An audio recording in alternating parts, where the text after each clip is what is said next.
भरोसा ऐसा शब्द है जिसके बिना जीवन में एक कदम भी आगे बढ़ पाना मुश्किल है, लेकिन यह भी सच है, धोखे जैसे शब्द भी भरोसे के साथ ही यात्रा करते हैं। जहां विश्वास है वहीं अविश्वास भी होता है। तो दोस्तों, कहानी में आगे बढ़ने से पहले आपसे गुजारिश है कि वीडियो को लाइक करके चैनल को सब्सक्राइब जरूर कर लीजिएगा। एक बार एक युवा लड़का जंगल के पेड़ों पर मुक्के मार रहा था। वह बड़े जोर जोर से मुक्के मार रहा था। वह अपने मन का गुस्सा निकालने की कोशिश कर रहा था। शायद उसको किसी ने धोखा दिया था या फिर उसके साथ बहुत बुरा हुआ था, जिससे वह बहुत ज्यादा परेशान था। उसे कहीं भी शांति नहीं मिल रही थी। वह लगातार उस पेड़ पर मुक्का मार रहा था, जिससे उसकी उंगलियां लहूलुहान हो चुकी थीं। उसी जंगल में एक शीतल पानी का झरना था।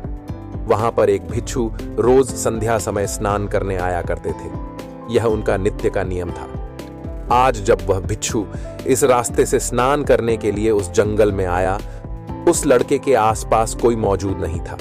इससे उस भिक्षु को उस युवक की चिंता होने लगी। उसने सोचा कि कहीं मैं इसे ऐसे ही छोड़ दूं और कहीं ये आत्महत्या कर ले। तो ऐसे विचार आने के बाद भी वह कुछ नहीं बोला और लगातार उस युवक की तरफ देखे जा रहा था। भिक्षु एकदम चुपचाप खड़ा हुआ था। उसने युवक से कुछ नहीं बोला, कुछ नहीं कहा, बस वह उसको लगातार देखता रहा। कुछ देर तक तो उस युवक ने उस भिक्षु को नजरअंदाज किया, लेकिन कुछ देर बाद उसे अजीब सा लगने लगा। उसने सोचा, ना तो ये मुझे रोक रहा है और ना ही कुछ कह रहा है। यह तो बस मुझे देखे जा रहा है। इसका क्या मतलब है? बड़ा अजीब आदमी है। ऐसे ही विचार उस लड़के के मन में उठने लगे थे। जब कुछ देर बाद भी वह भिक्षु कुछ नहीं बोला, तो लड़के ने अचानक से उससे पूछा कि महाशय, आप अपने रास्ते क्यों नहीं चले जाते? आप खड़े हुए मुझे देख क्यों रहे हैं? भिक्षु ने बड़े शांत स्वर में कहा कि मैं तुम्हें रोक नहीं रहा हूं, तुमसे कुछ कह नहीं रहा हूं। तो मुझसे तुम्हें क्या परेशानी है? मेरे ही तरह है। ये पेड़ पौधे, ये पक्षी, ये सब तुम्हें तो देख ही रहे हैं। जब इनसे तुम्हें कोई परेशानी नहीं है तो मुझसे क्यों परेशानी है? ये सुनकर लड़का जोर से चीख कर बोला, मुझे सबसे परेशानी है। मैं सबसे नफरत करता हूं। यहां पर सब धोखेबाज गद्दार होते हैं। कोई किसी का नहीं होता इस दुनिया में। इस तरह बोलते बोलते वह फूट फूट कर रोने लगा और रोए जा रहा था और भिक्षु उसे देखे जा रहा था। भिक्षु उसे चुप कराने की कोशिश भी नहीं कर रहा था। यह बात तो उस लड़के को और ज्यादा अजीब लगी। अब रोना छोड़कर उस लड़के ने सीधे खड़े होकर उस भिक्षु से कहा, बड़े अजीब आदमी है। आपके सामने कोई इंसान रो रहा है, दुखी ही है, परेशान है, और आप उसे चुप भी नहीं करा सकते। आपके मन में बिल्कुल भी संवेदना नहीं है। बड़े अजीब और कठोर हृदय वाले साधु हैं। आपको अपने साधु होने पर खेद होना चाहिए। और ऐसे ही न जाने क्या क्या जली कटी बातें वो युवक उस भिक्षु को सुनाने लगा। कुछ देर बाद जब युवक की सारी भड़ास निकल चुकी थी, तब भिक्षु ने बड़े ही शांत स्वर में कहा कि आज मैं तुम्हें कंधा दे सकता हूं, तुम्हारे आंसू पोंछ सकता हूं, लेकिन इससे तुम्हारी समस्या का समाधान नहीं होगा। कुछ देर के लिए तुम्हारा मन बहल जाएगा, बस उसके बाद वही जिंदगी, वही लोग जो तुम्हें आज कंधा देने के लिए भी तुम्हारे पास नहीं है। फिर से तुम उसी जिंदगी में लौट जाओगे। कोई तुम्हें धोखा देगा, कोई तुम्हारा फायदा उठाएगा और तुम अपने मन को ऐसे ही तकलीफ पहुंचाते रहोगे। तो आंसू पोंछने की बजाय तुम्हें मुझसे कुछ ज्ञान की बातें लेना चाहिए, जिससे तुम्हें जीवन में कोई भी धोखा ना दे सके, तुम्हारी अच्छाई का कोई भी फायदा ना उठा सके। याद रखना, आंसू पोंछने वाले तो तुम्हें बहुत मिल जाएंगे, लेकिन ज्ञान और सही समझ देने वाला कभी कभी कोई इंसान मिलता है। भिक्षु ने उसे बताया कि मैं पास ही के झरने में स्नान करने के लिए जा रहा हूं। बड़ा ही शीतल पानी है वहां का। अगर तुम चाहो तो तुम भी मेरे साथ चल सकते हो।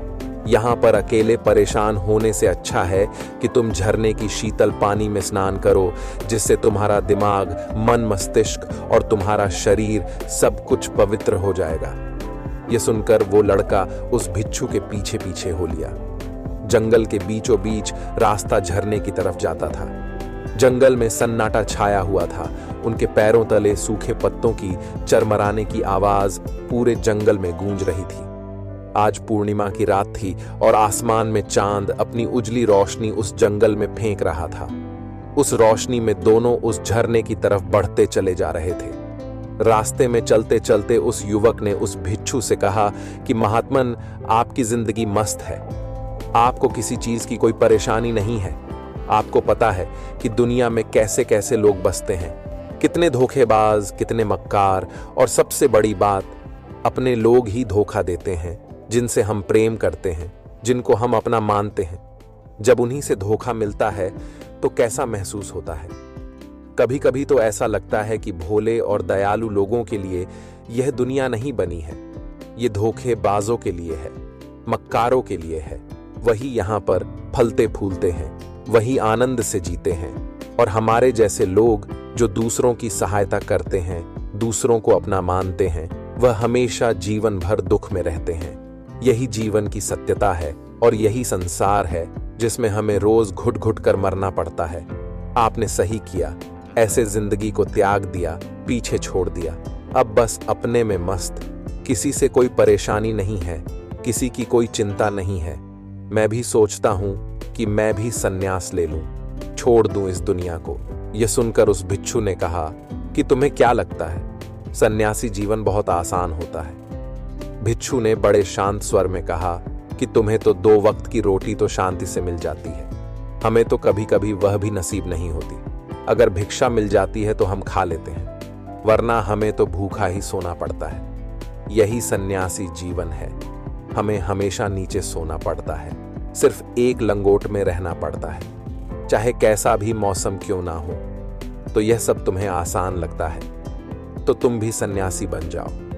युवक ने कहा कि आप कहते तो ठीक ही हैं, संघर्ष तो दोनों तरफ है, सांसारिक जीवन में भी और सन्यासी जीवन में भी। वैसे सांसारिक जीवन भी अच्छा है, लेकिन तब तक जब तक घर परिवार में सुख शांति बनी रहे, धोखा ना मिले, हमारे लोग हमारा फायदा ना उठाएं, हमसे झूठ ना बोले, हमें धोखा ना दे, तब तो जीवन जीने का आनंद होता है, वरना तो जीवन नर्क हो जाता है। भिक्षु ने कहा, देखो, सन्यास अपने मन से लिया जाता है। जब हमारा मन कहता है कि हमें सन्यास के मार्ग पर सफलता हासिल करनी है, आगे बढ़ना है, तो ही सन्यासी जीवन सफल हो पाता है। लेकिन तुम अपने घर से परेशान होकर, दूसरे लोगों से परेशान होकर सन्यासी बनना चाहते हो, तो तुम्हारा सन्यासी जीवन भी कभी सफल नहीं होगा। इससे अच्छा तो तुम सांसारिक जीवन में अगर कुछ तरीके, कुछ नियम अपनाओ, तो दूसरे लोग तुम्हें धोखा नहीं दे पाएंगे। सबसे पहले तो यह समझो कि धोखा उन्हें ही मिलता है जो भावनात्मक रूप से कमजोर होते हैं, जिनका दिल जल्दी पिघल जाता है, जो दूसरों को दुख में नहीं देख पाते। ऐसे लोगों के साथ धोखे होने की संभावना ज्यादा होती है, क्योंकि कोई भी आदमी अपनी परेशानी बताकर, अपने को दुख में बताकर तुम्हारा फायदा उठा सकता है। क्या पता वह झूठ बोल रहा हो, वह दुखी होने का अभिनय कर रहा हो, लेकिन आपको तो सच ही लगेगा। और उसके बाद कुछ समय बाद आपको पता चलता है कि आपके साथ धोखा हो गया। उसके बाद आपका मन अंदर से टूट जाता है। इसीलिए सबसे पहले बात ध्यान रखना कि किसी भी व्यक्ति को यह एहसास मत होने दो कि तुम भावनात्मक रूप से कमजोर हो, अंदर से तुम्हारा दिल नर्म है। अगर उन्हें यह कमजोरी आपकी पता चल गई तो वह कोई ना कोई जाल रचकर आपका फायदा उठाने की जरूर कोशिश करेंगे। चाहे आप अंदर से संवेदनशील हो, दूसरों की मदद करने वाले हो, लेकिन किसी को एहसास मत होने दो, ऊपर से कठोर बने रहो। जब लोगों को लगेगा कि इससे कुछ बोलने का फायदा ही नहीं है, यह आदमी कठोर है नहीं, पिघलेगा, तो खुद ब खुद वो लोग जो झूठे हैं, जो मक्कार हैं, वो आपके पास आएंगे ही नहीं। वो उन्हें चुनेंगे जो उनके आसान शिकार होंगे। दूसरी बात समझने की ये होती है कि हम बहुत जल्दी दूसरों पर विश्वास कर लेते हैं, और हमारी जल्दी विश्वास करने की आदत ही हमें हानि पहुंचाती है। 2 दिन तुम्हें किसी से मिले हुए नहीं होते हैं और तुम एक दूसरे के हो जाते हो, एक दूसरे पर पूरा भरोसा करने लग जाते हो, और यह भरोसा तीसरे दिन टूट भी जाता है और फिर तुम्हें धोखा मिलता है और फिर तुम परेशान होते हो। इसीलिए समय दो। किसी भी चीज को, किसी भी रिश्ते को आगे बढ़ाने के लिए समय की जरूरत होती है। समय के साथ तुम्हें सामने वाले इंसान की अच्छाई और बुराई पता चलती है। तब तुम्हें पूर्ण रूप से पता चलता है कि इंसान वास्तव में कैसा है, अच्छा है या बुरा है, और वह कुछ समय देने के बाद ही होता है। इसीलिए जल्दी किसी पर विश्वास मत करो। अगली पहचान या अगला तरीका समझने के लिए तुम्हें ऐसे लोगों को समझना होगा जो दूसरों की चापलूसी करते रहते हैं। कुछ लोगों की आदत होती है चापलूसी करने की। आपके सामने आपकी बढ़ाई करेंगे, आपके बारे में अच्छा अच्छा बोलेंगे और आपको लगेगा कि यह इंसान कितने अच्छे हैं, मेरे से कितना प्यार करते हैं। लेकिन वास्तव में उनकी वह चापलूसी एक जाल होती है ताकि वह आपका दिल जीत सके। और उनको चापलूसी करने का मौका तभी मिलता है जब आप दिखावा करते हैं। अगर आप उनकी चापलूसी से प्रभावित ही नहीं होंगे तो कुछ समय बाद वो चापलूसी करना बंद कर देंगे। इसीलिए किसी के सामने दिखावा मत करो, वरना आप तो आकर्षण के केंद्र बन जाते हो। लोगों को लगता है कि शायद इसके पास बहुत ज्यादा धन संपदा है, इसीलिए इतना दिखावा कर रहा है। और इसी वजह से जो लोग आपका फायदा उठाना चाहेंगे वो आपके करीब आने की कोशिश करेंगे, आपके चापलूसी करने की कोशिश करेंगे। अगला नियम बताते हुए भिक्षु ने झरने की तरफ इशारा किया। वो झरने के पास पहुंच चुके थे। युवक को भी एहसास हो चुका था क्योंकि वहां पर ठंडी ठंडी हवा चल रही थी। ढलान की तरफ जाते हुए भिक्षु ने कहा कि सांसारिक जीवन में एक बात समझने की यह होती है कि हम जिसकी सहायता कर रहे हैं, चाहे किसी भी रूप में, धन से, शारीरिक रूप से या जिस भी अवस्था में हम किसी की सहायता कर रहे हैं, तो हमें यह ख्याल रखना चाहिए कि सामने वाला वापस कभी भविष्य में हमारी सहायता करने योग्य है कि नहीं है।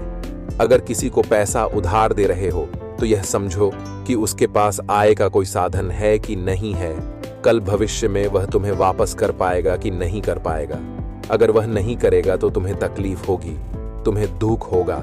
ऐसे तो इंसान करुणावश भिखारियों को भी भीख देता है, लेकिन वह गलत नहीं है, क्योंकि जो भी पैसा अपने सामने वाले को दिया है, अगर वह आपको वापस भी नहीं लौटाएगा, तो अगर किसी ऐसे इंसान को पैसा देना है जो कभी वापस नहीं लौटा पाएगा, तो उतना ही देना जिससे तुम्हारे ऊपर ज्यादा दबाव न बने। अगर वो वापस भी ना लौटाए तो तुम्हें ज्यादा दुहक न पहुंचे। अब तक वो दोनों झरने पर पहुंच चुके थे। दोनों ने अपने कपड़े उतारे और उस झरने के शीतल पानी में कूद पड़े। पानी बहुत ठंडा था। उन दोनों की सारी थकन, सारी उदासी पल भर में ही दूर हो गई। स्नान कर लेने के बाद दोनों एक पेड़ीएच के नीचे उस झरने के सामने बैठकर बातें करने लगे। भिक्षु ने उसे आगे समझाते हुए कहा कि शुरुआत में लोगों को नजरअंदाज करना सीखो। जब तुम किसी को शुरुआत में नजरअंदाज करते हो तो जो भी लोग किसी लालच की वजह से तुम्हारे पास प्रभावित हो रहे थे वो तुमसे दूर जाने लगते हैं। उसके बाद वो तुमसे दूरियां बना लेंगे, और जो आदमी तुम्हारी इंसानियत, तुम्हारी अच्छाई देखकर तुम्हारे पास आएगा, वो नजरअंदाज करने के बावजूद भी तुम्हारे करीब ही बना रहेगा। और यही तो एक सच्चे इंसान की पहचान होती है। जो हमारे अपने होते हैं उनसे हम लड़ भी लेते हैं, उसके बावजूद भी वो हमारी बातों का बुरा नहीं मानते हैं। चाहे थोड़े समय के लिए वह हमसे नाराज रहे, लेकिन कुछ समय बाद फिर से हम एक हो जाते हैं। और यही तो घर परिवार का मतलब होता है, यही तो अपनों का मतलब होता है। इसीलिए शुरुआत में अनजान लोगों को नजरअंदाज करना सीखो, इग्नोर करना सीखो, ताकि धोखेबाज मक्कार लोग तुम्हारे करीब ही ना आ पाएं।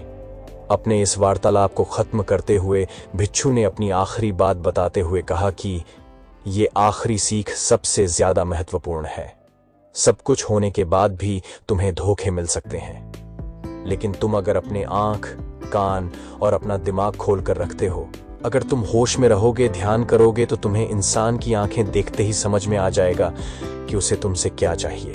तुम उसकी इच्छा और उसका स्वभाव उसकी आंखों में ही पढ़ सकते हो। लोगों की आंखों में, उनकी वाणी में, उनके स्वभाव में उनका सब कुछ दिखाई देता है।